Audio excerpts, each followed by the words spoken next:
Welcome to The Beat, the podcast where we talk about building equity, accountability, and trust with law enforcement. My name is Dr. Lori Hall, and today I am joined by two guests. If y'all want to introduce yourselves. Hi, my name is Lucy Lewis. Hi, I'm Tony Holloway, Chief of Police with St. Petersburg Police Department. Thank you both for joining me today. So today our topic is racial profiling in policing. This is a highly politicized topic that involves a lot of complex issues. And so today we're going to be breaking down some of those topics with regard to excessive use of force, police brutality, implicit bias, and really engaging in this conversation to get a law enforcement perspective. So when we talk about racial profiling in policing, this is a very controversial issue that a lot of the public are kind of angered by, right? Of this thing that they say is highly problematic. So I want to begin by kind of opening up this conversation about, from a law enforcement perspective, when you hear the things about racial profiling in policing from the media, from the public, from just individuals, what are your thoughts about that? How does that come off to you, and what are your experiences? So I say people are not educated enough in it. And what I mean by that is when a law enforcement officer comes on to law enforcement, he or she comes with life experience. So they're coming to the age of 20 years or older. So we have to start thinking about that. Who are their friends? What have they seen on social media? What have they learned from their social network? Because they're coming with that implicit bias in their mind. So now we have to change that. And we're not going to change it. There's no way I can tell someone that's lived a certain lifestyle that they're going to change their life experience today. Right. So we have to be aware of that, and we have to start working on that. And that's the thing you have to do each and every day. It's something that we play out the scenario on. The first thing I ask a recruit is a black male and a Mercedes S500. Be honest with yourself. What do you think of that person right now? Give me your honest opinion, and you'll be surprised the answers you hear around the room. It goes from being an athlete, drug dealer, everything else. Then I said, okay, now switch that. Put a blonde female, the same age, in that car and tell me what do you think. And you hear almost the same thing.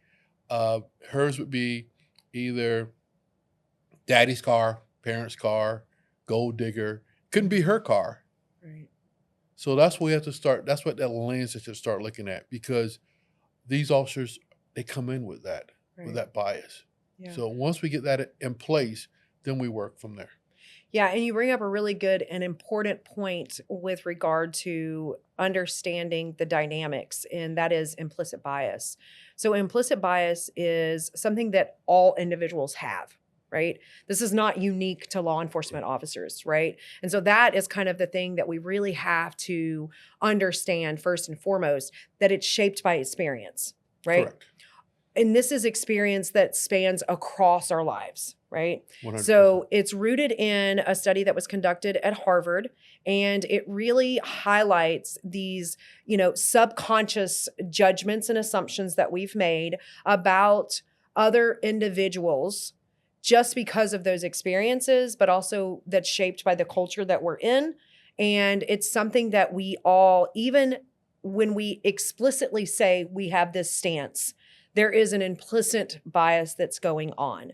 And so understanding, right, educating ourselves that, one, this is something that all individuals are kind of battling, right? And so we have to think about, and your examples are really, I think, really do highlight the implicit bias that all individuals have. Because when you were saying that, I was thinking about what my answer is, right? And it just further highlights that we all have implicit bias. And we have to work towards, one, recognizing that we have that bias. And then two, what are we going to do with it, right? And that other point that you make about not being able to change individuals' implicit bias just by telling them you need to change it, right? That's correct. It comes with self-awareness. If we don't know that we have a bias, then how can we do anything about shifting that belief system, right? Correct.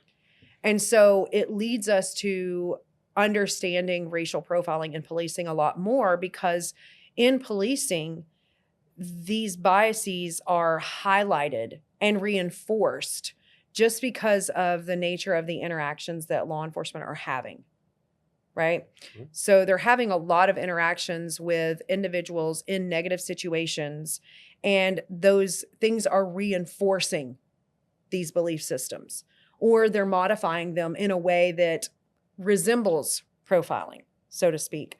But I want to talk about profiling, not necessarily racial profiling, but profiling in and of itself and its usefulness in policing. Because profiling can be a useful tool where law enforcement are able to be proactive in policing neighborhoods, right? So, can you tell me about the ways that law enforcement engage in profiling that supports the work that you're doing in proactive ways? Sure. And I want every officer to profile, and we teach them that. And what I mean by we teach them that is that you want to look for suspicious activity, suspicious people. But what does that mean when you say that? So every day, an officer, he or she is conditioned. When they come into a read off or roll call, whatever you want to call it, they get what's called bolos, be on the lookout for. Mm-hmm. So when they're being told something, they're saying, hey, you're going to look out for this person, this type of car, and this is what's going on. These are the cars that they're using to commit burglaries in. These are the cars they're using to sell drugs in. So I'm conditioning you right now. So And this is like a really, this is factual. this is all fact. Right. The- And that's the thing that I think that the general public struggles with understanding is you're just making up, oh, well, this is the typification, right? Correct. This is real fact for you. These are actual people, actual cars, actual scenarios that you are bringing them to an awareness of. Correct. Okay. So I'll use myself. So a couple of years ago, we were having a lot of young African American males stealing cars between the ages of 12 to 17. Nice cars. So in my mind, I did it myself. If I saw a young African American male driving a nice car, I'm going to run that tag because I've been conditioned to say that's not his car. But I'm not saying that's not his car. I'm saying that's not his car because I've been told that young African American males are taking these type of cars. A factual thing that's actually happening in the world of policing. Correct. Right. But the question then is then after that is then after you run the tag Mhm. and it comes back it's not stolen, it belongs to that car. When you stop that car, then you have to ask the question, why? Right. Why am I Mhm. stopping this car now? Because I answered all the questions. The car is not stolen. Young African American male driving the car. There's nothing wrong with that car. So why am I coming up with a reason to stop that car? That's when the racial profiling kicks in. Right. And So- that's where it kind of becomes a problematic thing. And I think that you're right when you say education is necessary for the public. They're just not aware that, like there are times when that occurs, right? Yes. And there are a number of factors that support that. One of those is implicit bias, Correct. right? And again, all individuals have implicit bias, and we all engage in things that are, in a sense, profiling, right? And as law enforcement, you're using profiling in a way that helps you ensure the safety of our communities. You're engaging in it in ways that helps to be proactive with policing and really create safety in our society, right? That's correct. Okay. But then you also have to educate the public because sometimes we'll get these calls. There are 5 African Americans walking in my community. Well, what are they doing? They're walking in the community. What do you want me to do? Well, you should send an officer out there. Again, what do you want me to do? Mhm. So it's educating both sides because they're profiling Absolutely. and they expect officers to come. And what are the grounds you're having me stop these males for? It could be anyone. There's kids that are in my neighborhood that they don't belong here. What do you mean by they don't belong here? Well, I know all the kids in the neighborhood and those kids don't belong here. Mm. They have a right to be You there. bring up a really good point that I don't think is often highlighted in the media and the general public, and that is there's also the implicit bias of individuals that are asking for law enforcement to participate in that are Correct. saying just by our own implicit bias, this group of people is suspicious and they don't belong here, and therefore you need to come and remove them or do something. Right? Correct. And most of, again, like you said earlier, most of what we do in law enforcement is profiling because we're getting facts to go along with this. Certain times of night, certain types of people are committing crimes. But again, it's coming with the facts. It's not just saying, well, I'm going to stop this person because of their religion or this. Is I'm going to have other facts. I've seen this. I've seen documentation on it. I have evidence of it from intelligent-led policing. So therefore, I am going to do this. I always use the one, and we laugh about it because a couple of years ago we were having a rash of burglaries. So, and my team learned a lot. So we were out looking around. They went with a preconceived notion of who they were looking for. Mhm. So long story short was, they stopped a white female that was in a nursing outfit. And when they stopped her, he go, "Have you seen anybody suspicious?"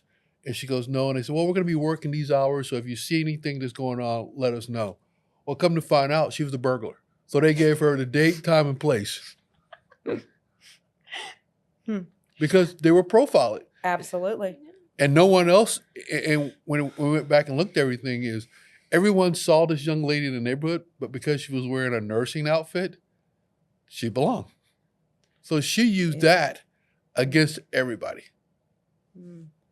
And I think that you bring up a really good point, and I think that this is kind of where the general public gets outraged, in that when we talk about profiling and racial profiling, a lot of the times these individuals that are the subject of that are people who are minorities, African American. They're maybe from lower income communities. And so the question that I think the general public is perplexed by is, why are white individuals not treated in these same ways, or surveilled in these same ways, or suspected in these same ways?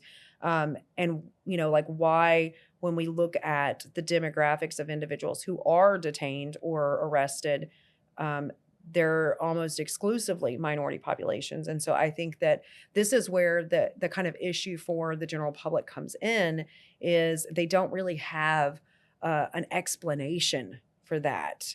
So can you maybe kind of talk about why there's that disparity a little bit from a law enforcement perspective? Sure. And I think it comes down to what we've seen either on social media or what we see in the news, or what's being given to us. What's being conditioned to us. Because you see it a lot. If an African-American male arrests an African-American male, there's no story. Hmm. If a white person arrests a white person, no story. Mix the race up, you got a story. If there's a notion of use of force. So what you see is what you've been conditioned for.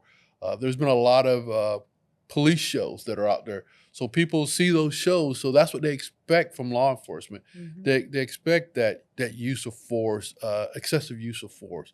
So therefore, when an officer stops someone, he or she is going to use excessive force on that person of a different race or a different gender, Right. because I've been conditioned for that.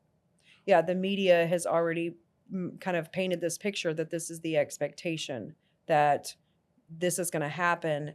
And I think that kind of this idea that because the expectation already exists, there's a heightened volatility to those interactions that then kind of becomes a self-fulfilling prophecy, Correct. and it creates the dynamic for it. And as social media grows more and more, and there's more surveillance by the public of law enforcement and putting these videos out there, it only reinforces that there is something that's going on that is in an unbalance, right? But maybe it's not contextualized. And I agree with you on that. And I'm not just going to blame the news media. I'll also blame Hollywood, because that's where we get it from. Oh, But yeah. and we talked about this a couple of years ago. Body cameras. I go, well, do you really want to use body cam? Body cameras have changed law enforcement so much now, because now you get both sides of the story. Mhm. Now when Yeah. somebody says excessive use of force, well, let's go look at the tape. Well, the tape's lying. Well, wait a minute now. Yeah. You want the body camera, now we got the body camera, but now the body camera's not capturing everything. Well, it's capturing everything. Mhm. It's what you've been taught. Now you're seeing it a different way. and you don't want to believe what you're seeing. Now, I'm not going to say that all officers are doing the right thing out there, and it's our job to catch those men and women that are doing the right thing. But we don't show enough of when the officers are doing the right thing. That's not newsworthy. Yeah. That's not Hollywood. So I don't know if you know the answer to this, but just thinking about the total number of calls for service in a given period of time. Do you have an idea or an estimate that maybe you could give us that St. Pete Police gets just calls for service? I couldn't. Is it like in the millions or the hundreds of thousands? It's in the hundreds of thousands. Okay, so if we think about there's hundreds of thousands of calls for service, not necessarily all of those translate to an officer interaction, officer citizen interaction, but a vast majority probably do. Correct. Right. And then we think about the handful that make it to social media, that make it to the news media, right? That then is shaping all of the perceptions that individuals have, that's kind of reinforcing their implicit bias. So the public is developing implicit bias towards law enforcement, right? Because of these things. And it's highlighting these issues and kind of making them seem extremely large problems. Even when you talked about use of force or excessive use of force, I don't think that there's enough education about that. So I want to kind of shift and talk about that a little bit. So within law enforcement, when we talk about use of force, you all employ a +1 rule. Is that correct? Yes. Yeah. So can you maybe talk about the +1 rule a little bit? So what do you? So I have to ask. What do you consider your +1 rule? Because we have different definition of it. So I want to hear. Okay. So from an academic perspective, the +1 just means that at any given time when an officer is in an interaction with an individual that may be escalating, that the officer is only granted the ability to use force one level greater than what the individual's use of force is. And that begins on a scale of verbal direction, right? And then it builds all the way to fatal or lethal force. Okay. So that's the academic kind of understanding of. So, and that's why I want to make sure. So our thing is, at all times, you're going to try to de-escalate. You're going to use amount of force that's necessary to make sure that that person doesn't harm harms his or herself, and harm the officer. So I'll go with your +1 rule to a certain point. But if you understand is, and I always say the magic word.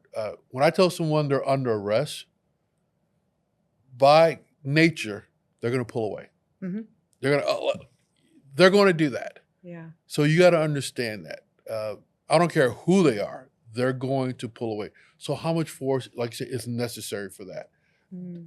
And you can control. No, but all the new techniques we have now, with the tasers have changed things that we do business. Having a backup officer there has changed the way we do business. So they also have to think about that. If I'm going to take someone to jail, how can I de-escalate it first? Mm-hmm. And then what type of force am I going to use to make sure I put that person in custody? And I always say that person, he or she makes that decision on what type of force is going to be used on them. Mm-hmm. And so I think a lot of people in the public take issue with the level of discretion that officers have, right? Which I see the necessity of kind of what you're describing, the ability to make those decisions in real time about what the appropriate use of force is, right? Correct. So can you talk about kind of how that you can put into place precautions and still maintain the level of discretion that officers need? Sure. So back to your +1 rule, there's a matrix that the officer has to follow. And he or she then has to articulate that in their police report. And the body camera will capture that. So, good example, you're under arrest. You tell the person to turn around and put their hands behind their back. Well, to me, I'm old school. I wouldn't do that. I would make sure I go hands on. And then when I put my hands on you, I would say you're under arrest. Because if I tell you you're under arrest, you're either going to flight. You're going to, no one wants to go to jail. Right. So it's really, how do you control that situation, and how do you figure out how you're going to do that? So the officers do have a matrix that they have to follow. And then I only can talk for St. Pete because I only know our policy. Our policy is anytime you use force, you have to document it. Mhm. And then that report is reviewed by a sergeant, a lieutenant, a major. We also have an alert. If Tony Holloway uses force 10 times in 6 months, and I can't remember exactly, then it automatically sends an alert to the train division. It sends an alert to my office saying, why is that officer using so much force? Is Mm. it a training issue? Do we need to look at that? Now, that officer, he or she knows that everyone is going to be watching that tape. Everyone's going to look at it. Why did you have to use force? And then we go back and look at it. And a training thing is, okay, now how do we train everybody else to make sure we don't have that same? Now we have a scenario. So when we go into training, how do we use that? How do we go about learning from that mistake? Or how do we go about learning how that person did that correctly? Mm. Because we only can get better by using those techniques. Right. So even though officers have a level of discretion, they have a framework that they're working within. And then they also have accountability systems in place that ensure that they're not just using whatever level of force in whatever quantity they want to use it at any given time. And then you also have an alert system that says, hold on just a second, there's a large amount of force being used by this individual across these interactions that we need to kind of pay attention to. And it even gets scaled down to squads. If Officer A on a squad is using more force than everybody else on that squad, okay, does he or she need training and de-escalation? What's going on that they're working the same area, but they're using force all the time? Where they are assigned, what unit are they assigned to? What are they doing? What's causing that? Because we have to learn from that. Because we want to educate our public. This is why we are using force in this manner. And also can't go from 1 to 10. You just can't pull your taser out and say you're under arrest and then tase the person. Mhm. What caused you to pull out that taser? And then Right. just because you articulated your report, we're going to go look at the body camera. Mhm. And again, like I said, I'm going to speak for our department, is that we've learned how to make sure we capture everything. So if you and I are partners, if I pull my taser, it automatically turns on your camera and my camera. So now I got Mhm. 2 views of it. Right. You can't shut it off until we declare that the person's in custody. So we always want to check on that because we want to educate our public and we want to educate the officers. Because again, like you said, we come with implicit bias. Right. Am I acting this way, or am I using force of this way because of my implicit bias kicked in? Or am I using it because I'm supposed to use it? Right. So when we hear about things like excessive use of force or even police brutality, right?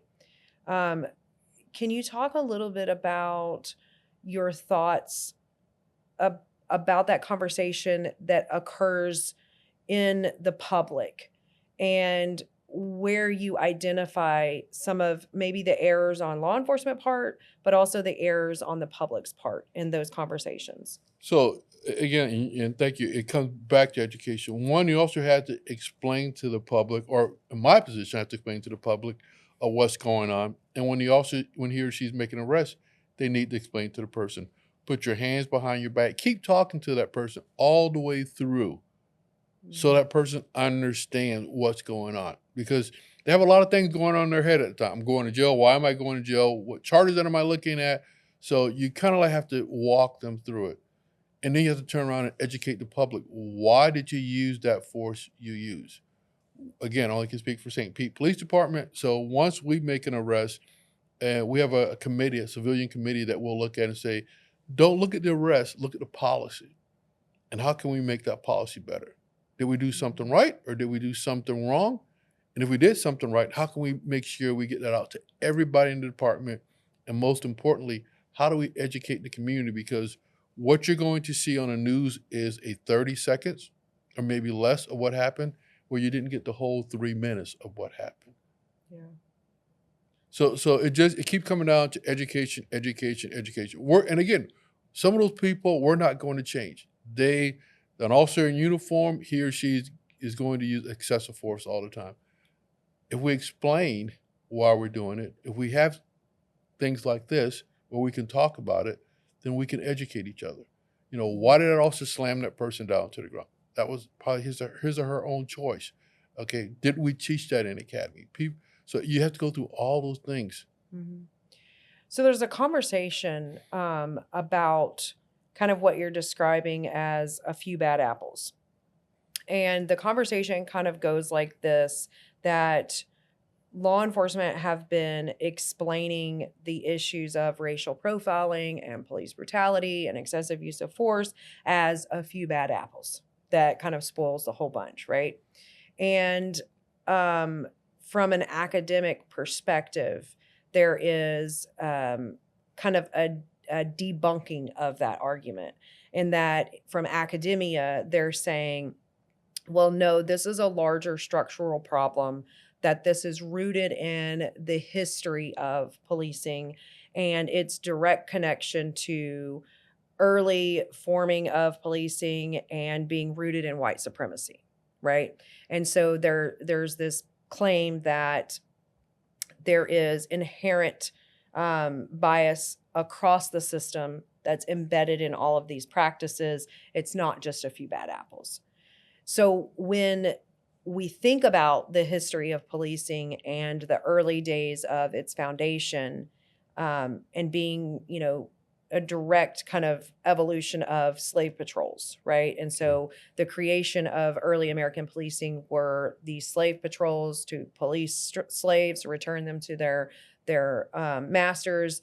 And so it's really hard for the public to kind of separate modern policing from early policing, Mm-hmm. because of a lot of the data that is also, distributed and disseminated, where there's a disproportionate amount of African Americans who are incarcerated. There's a disproportionate amount of African Americans who are interacting with law enforcement. And so in their experiences, for them, it doesn't look like a few bad apples.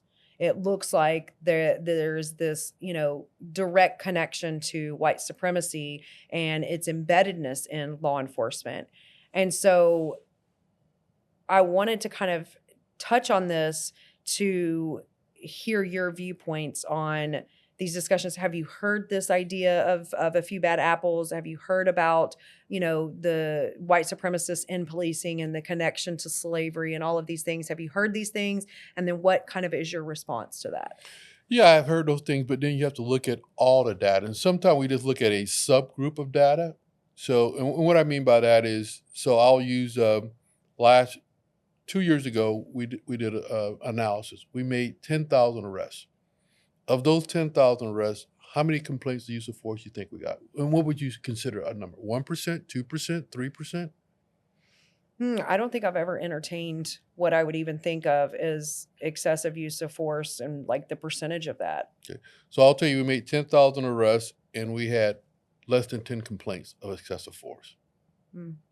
That's actually, and I think that really highlights the necessity for contextualization. Like I was asking you earlier about, how many calls for service do you get? And then, when we think about the grand scheme of that, we only see a few of these reports on the media.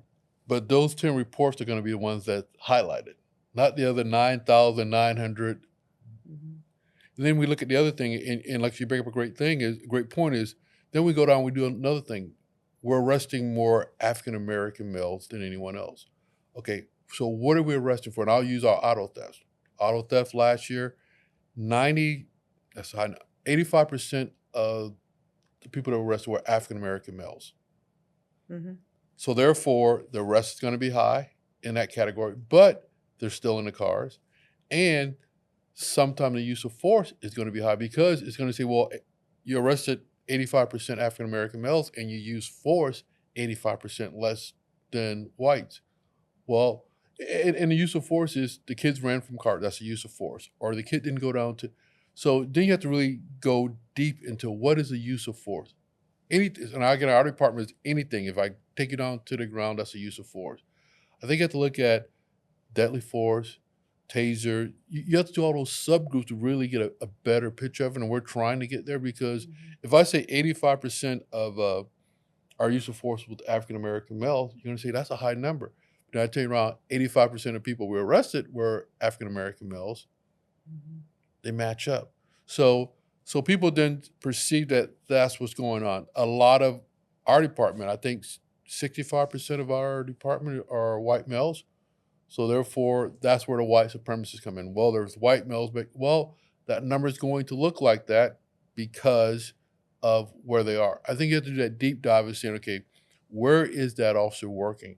Now, if that officer is working in a predominantly white community and the only people he's writing tickets to are people of color, you got a big problem. That's when the white supremacist comes about. But if he or she's working in a minority community, then those numbers are going to be there. Right. And I think that what you're talking about also is, just remembering that this is implicit bias that's Yes. occurring, right? Just the internal ideas and judgments that we've made. And unless people are made aware of them, they're not able to do anything about that.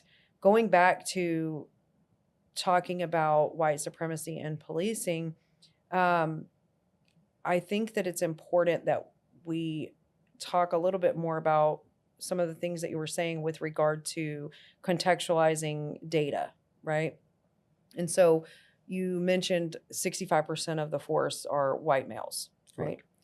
So when we talk about data and these statistics, we're looking at symmetry, right? And so when we think about the US population, around 60 to 70% are white individuals, right?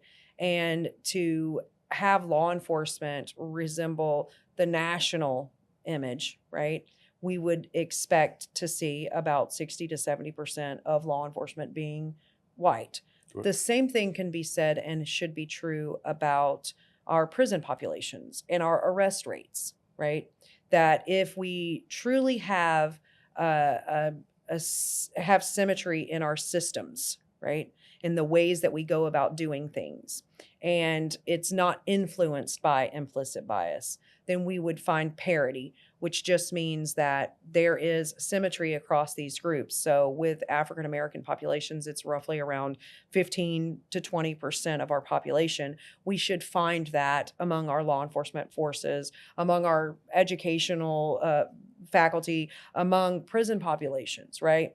The issue that we have is when we look at arrest rates and we look at prison populations, is while there are larger numbers by count of white individuals, when we look at percentages, we have a disparity in that it is a much higher percentage that are African American incarcerated and, interacting with law enforcement than they exist in the population, not than whites. And I think that a lot of people don't quite understand that. There are, by count, more interactions with white individuals just because we have a larger population, right? But when we look at percentages, we should expect that of the interactions that law enforcement have with Black and brown folks, it should make up about no more than 20% of those interactions, right? But there's a higher, like you mentioned, 85% or whatever that may be. But we also have to break that down by neighborhood, right? And look at the demographics of those neighborhoods and where those interactions are occurring and where those arrests are occurring. What do those neighborhoods look like? If those are predominantly Black and brown neighborhoods, then by count, there should be higher rates of either arrest or incarceration of those demographics. And so we have to break it down and contextualize all of those things. And when we map this out, where are the interactions? Where are the arrests being made? And are some neighborhoods, kind of escaping interactions and arrests with law enforcement? And that's, I think, the challenge with really debunking this idea of, is there racial profiling in policing? Is policing a white supremacist organization like the public views it? Or is there a lot of more complex things that are going on that's infused with implicit bias just because of the human nature of the occupation. And you bring up a lot of great points, and I wish somebody would study that, because I'll come down to the same thing when I'm talking to my community leaders. We ask the question: why are 85% African American males still in cars? Mhm. You're right. So the population in St. Pete, we know, is probably totally different. So if I don't recall, so what do we say? 30% are African American males. Mhm. Okay. So why is there more African American males still in cars? And we can say, so what is that? What's that driver? Mhm. Why are there, and I can't say drug dealers, why are more African American males being arrested for selling drugs? Because we know drugs come from everywhere. Right. So so I think that's the question, that deep dive is why? Right. Because the officers are doing what they're supposed to do, but they're not looking for, when they run that license plate, they don't know who's in that car because that car just went by them. Now we have license plate readers, so really the computer's doing it. AI is doing it for us. Mhm. They're saying, hey, that car is stolen, and go get that car. We don't know who's behind that car. We don't know who's behind that wheel.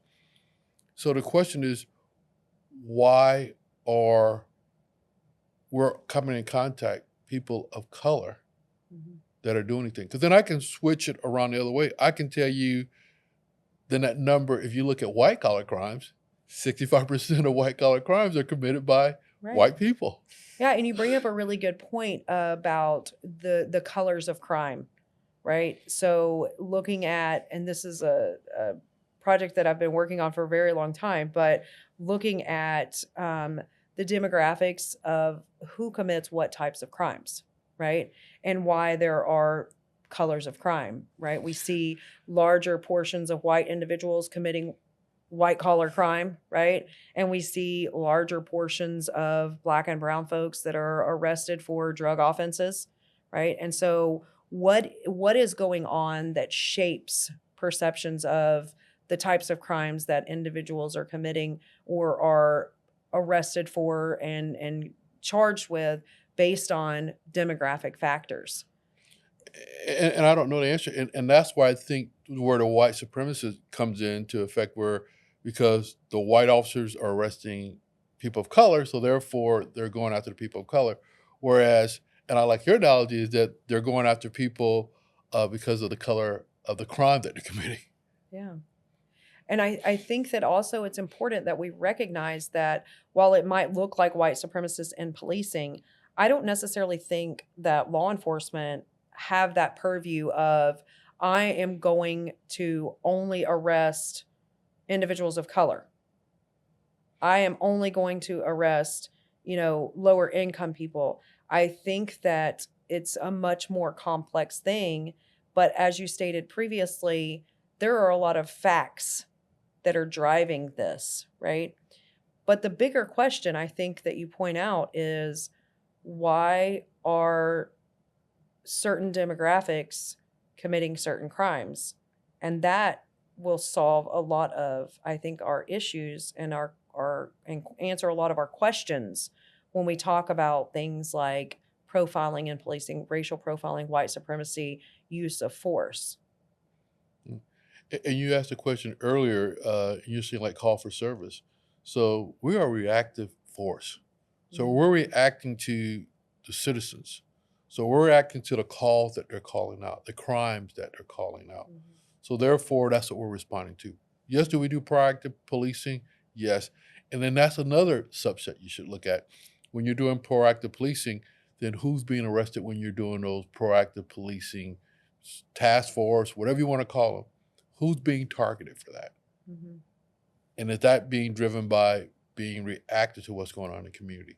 So Yeah, I think you bring up a really good point about the reactivity. You're responding to the community, right? correct. And if it looks a certain way, then maybe we need to focus on the implicit bias that's within those communities. And the other good point that I think that you point out is the proactive, and I think that that might, so just to separate those two things, to be able to have a better lens of where is the issue coming from? Is the issue coming from the proactive police practices, or is the issue coming from the reactive police practices? Because when we can separate those things, we can say, is this a law enforcement issue or is this a public issue? And I agree with you that. So I'm going to date myself because I was around when crack cocaine started, Mhm. and I worked on a cover, and it was like kind of like, okay, in the African American community, we've seen it all, the TV shows and everything else. They're selling drugs on the corner.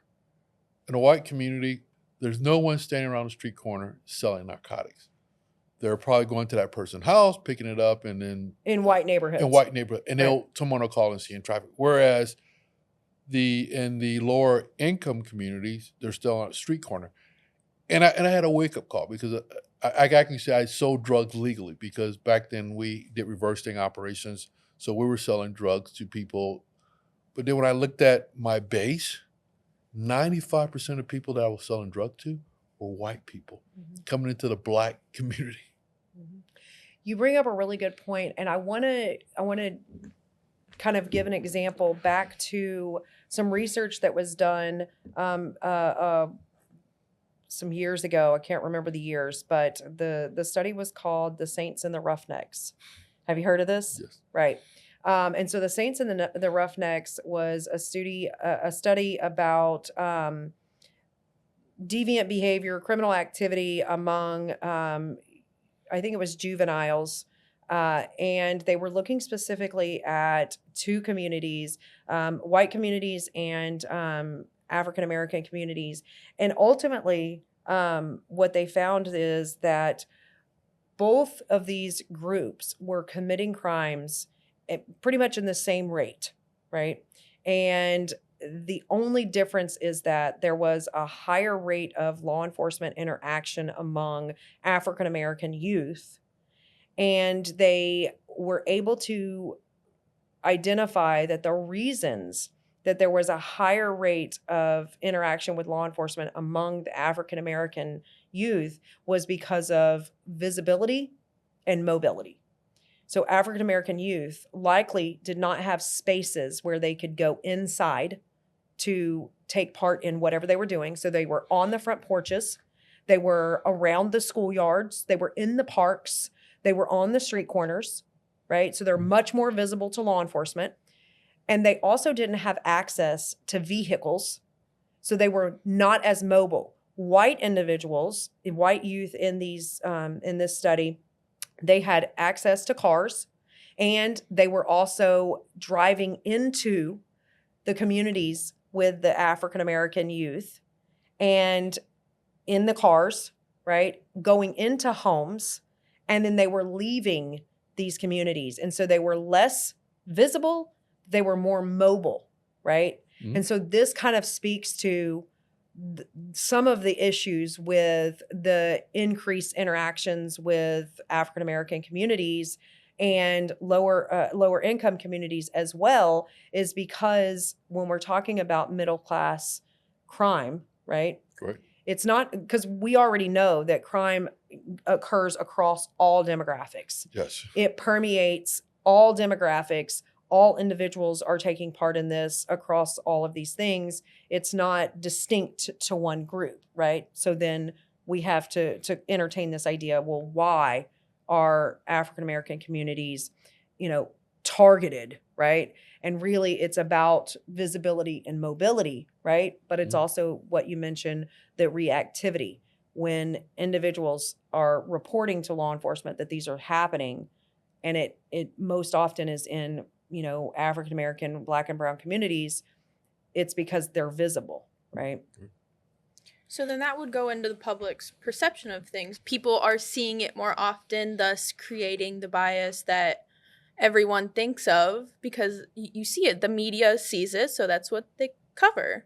Right. So visibility is like the one thing that causes everyone to create that bias, I feel Right. like, because if the media is reporting on it, I'm going to hear it. I'm not going to hear it from anyone else because who else is going to tell me? Right.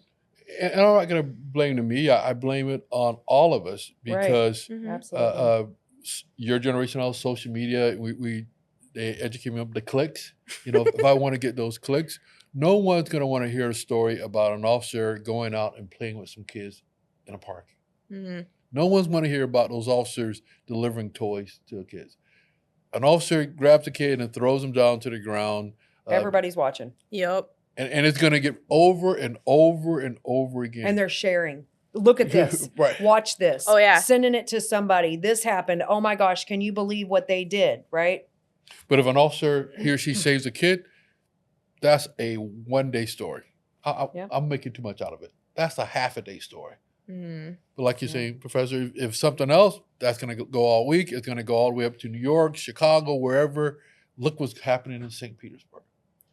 Yeah. And it's interesting the way that it shapes our perception too, because when we see that one story, right, and then it's repackaged, it's the same story, but it's repackaged with a different headline or shared by a different outlet. And then it becomes, oh, this is happening all the time. I see this every day. You know, when Mr. Floyd was killed and we were doing community conversation and everybody says, you got to stop using the chokehold. You got to stop using the chokehold. And I looked and I said, at that time I had 38 or 37 years on, whatever. I said, I've never been taught how to use chokehold, so I don't even know what you're talking about. Yeah. But and the perception was we all know how to use a chokehold. Mhm. Or that it is a common practice that you're engaging in several times a shift. Yes. One Right. story's picked up and everyone shares it, so then everyone does it. Yeah. So Painting I everybody with the same paintbrush. Mhm. so I think when you said earlier is education and facts, they are seeing things that are happening. I'm not going to deny that. Mhm. But then how do we say, okay, but this is, you look at something else. Like I told you, 10,000 arrests, less than 10,000 complaints of use of force. Mhm. Can I ask what is some like education that you do for the public? Like, because like I don't hear about any of this stuff. So like you are looking for things and there's a bolo with actual information. Like I've never heard of that. Like I'm learning so much new things in this conversation. So what do you guys do to inform the public about these things? Like what do you do? Well, and the problem is, and that's a great question. The only time we inform the public or educate the public is after something has happened. So we're playing catch up to that. So like I said, Bolo, be on the lookout for it. Every day, the officers, they get that. You get parts of it. Like if it's a major crime, you get it on your phone. And well, those officers are getting inundated every day with information. Every day that there's a fight that's occurring here. There's going to be a shooting that's going to happen here. There's retaliation between two neighborhood groups. So every day they're being fed all this information. So they got information and they're going to react to that information that they're receiving. The community is only going to get that last part of it. And you're right. We law enforcement, we need to educate our people more. Like we have simulators. We have things that we should be inviting the community in to see how they work, see how it happens. You know, the simulator is you come there and you're going to see that officer, he or she has to make a decision within seconds, not minutes, not days, within seconds. You and I, we get a luxury of looking at it. Well, I would have done this and that would have been better. They're in that moment. And we have to realize they're in that moment. So I said, great question. I think it's just law enforcement. I'm going to blame myself. We're getting better at it. We can't tell the public this. We can't show the public how we use this. Why don't we? Why don't we show you why we use a taser? Why don't we show you why we take a person down to the ground that way? Why don't we show you why we use deadly force? A lot of people, why don't you shoot them in the arm? It's not going to work. It looks great on television, and I wish I could be that great of a shot, but it doesn't work that way. Yeah, I never thought of it like that because whenever I see anything on the news, like you said, it's like you guys are playing catch up, and it's not fair you can't get that story out if you're just playing catch up because people are already seeing things and it doesn't shed a good light when there's a reason for things. Like you're in the moment, but they have training for this for a reason. I feel like no one really can put a light on that. And you're right. And Dr. Hall, you said something earlier, and I was like what you said about like how do you break that up from people, the white supremacists, because it's like passed on from generation to generation. And when you said that, we're talking about earlier, it triggered something. It used to be like my parents always told me, make sure you're home before sundown because something's bad going to happen to you. Well, then as I started reading history was, if you recall, black people there was a sundown law. So they just passed it on. It changed the meaning of it, but it was Right. still the same thing. I need you home before the sun is down. And you Right. still hear that today where parents will tell their kids, you need to be home before it gets dark. Right. Yeah. So we've talked a lot about some very polarizing topics. And we hear in the media with regard to these topics about what law enforcement should do, right? You should do this. They should do that. They need more of this, right? So let's talk a little bit about what you already are doing to ensure that there are not cases of excessive force, that racial profiling is not something that you are, advocating for or promoting, and you're looking for ways to provide the training and the needed resources for law enforcement so that you can kind of combat any of these things that are occurring. So what are you already doing? So the best part of it is we're making sure that the officers document everything they do. Technology has helped us out with the body cameras, in-car cameras, because now it's capturing the moment. Now and then being transparent with the community. Here's the tape. You take a look at it. You see what's going on. We can't get to the point where we can't say, well, we can't let you know that. We'll let you know next week. It's like it happened, and let's discuss what's going on. But I think as technology evolves, that we should be looking at technology to see how it helps. The racial profiling, it helps out a lot making traffic stops because the officer, he or she can't make up a reason why they stopped the car. Again, I only can use my agency. If you turn your lights on, it goes back 30 seconds. So if I said you ran that stop sign, well, let's go look at it. Did I really stop you because you ran that stop sign, or did I make that up? Mhm. So you have to look at what technology is available. How is it going to help not only the officer, but it's going to help the community for us both to be transparent. Mhm. Also, the biggest thing is we talk about technology is great. I think it's the best thing. But what's wrong with having conversation? That's where we lost it. What's Mhm. wrong with sitting down and talking to someone, explain to someone like we're doing here today, why we use force, why do we do this? Don't talk to me during the storm. Talk to me before the storm. And Right. I think that's where we're losing it. That we wait till something happens, then we sit around, we have all these focus groups, and we get the answer, but then we stop till the next storm comes. Right. So to be proactive in these conversations so that we can be transparent and know where each party's coming from and the expectations that exist so that we can work towards evolving policing in a way where the public feels safe and they are content and law enforcement feels supported. You're absolutely correct. And like you're doing here, go ahead and have the tough conversation because the conversation's happening anyway, whether you're there or Mhm. not. Right. So let's put all the cards on the table. Let's tell people what's going on and let's educate both sides. Tell me what you're Absolutely. feeling. And I'll Yeah. tell you why I reacted the way reacted. And then let's find somewhere in the middle. Because the other people, those noises on the outside, we're not going to stop that. Right. But at least if we get together and come up with some solutions, maybe we can become better at what we're doing. We're good at what we're doing, but we can always get better at what we're doing. Well, thank you. You're I welcome. think Mhm. that was an amazing insight. And I thank y'all for joining me today. This is The Beat. This is the podcast where we talk about building equity, accountability, and trust with law enforcement.